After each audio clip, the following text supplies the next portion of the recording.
আজকের রেসিপিটার জন্য দরকার 200 থেকে 300 গ্রাম বোনলেস চিকেন। তবে উইথ বোন চিকেন দিয়েও কিন্তু এই রেসিপিটা দারুণ স্বাদের হয়। আর এই 200 থেকে 300 গ্রাম চিকেন দিয়ে কিন্তু 3 থেকে 4 জনকে ইজিলি সার্ভ করে দেওয়া যায়। রাত্রিরে রুটি পরোটার সাথে অথবা যে কোনো ধরনের রাইসের সাথে কিন্তু খেতে দুর্দান্ত লাগে। একদম মিক্সিং জারের মধ্যে প্রথমেই অল্প একটু আদা, একটু রসুন, একটু কাঁচা লঙ্কা আর অল্প একটু ধনেপাতা পেস্ট করে নিচ্ছি।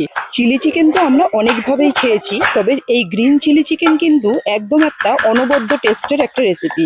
এটা কিন্তু যে কোনো কিছুর সাথেও ভালো লাগবে। আর সব থেকে বড় কথা, আমি এটা তৈরি করেছিলাম বাড়িতে সবার যেহেতু জ্বর সর্দির মুখ, এই জ্বর সর্দির মুখেও কিন্তু এই ধরনের চিকেন দুর্দান্ত লাগে। একটু পেঁয়াজ আর একটু ক্যাপসিকাম ডুমো ডুমো করে কেটে নিয়েছি, আর যা কিছু লাগবে একটু জোগাড় করে নিলাম। এখানে 300 গ্রাম মতন বোনলেস চিকেনকে অল্প একটু গোলমরিচ, নুন, অল্প একটু পাতিলেবুর রস, সেই সাথে এর আগে যে পেস্টটা তৈরি করলাম সেই পেস্ট থেকে 2 চামচ, আর সেই সাথে একটা ডিম দিয়ে আগে একটু ভালো করে মাখিয়ে নিলাম।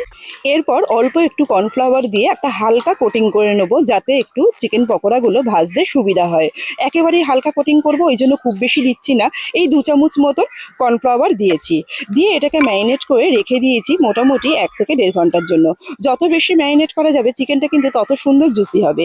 মোটামুটি ঘন্টা দেড়েক মতন রেখেছিলাম, তাতে কিন্তু চিকেনটা দুর্দান্ত জুসি হয়েছিল। ঘন্টা দেড়েক বাদে কড়াইয়ের মধ্যে একটু ডুবো তেল নিয়ে নিয়েছি, যাতে পকোড়া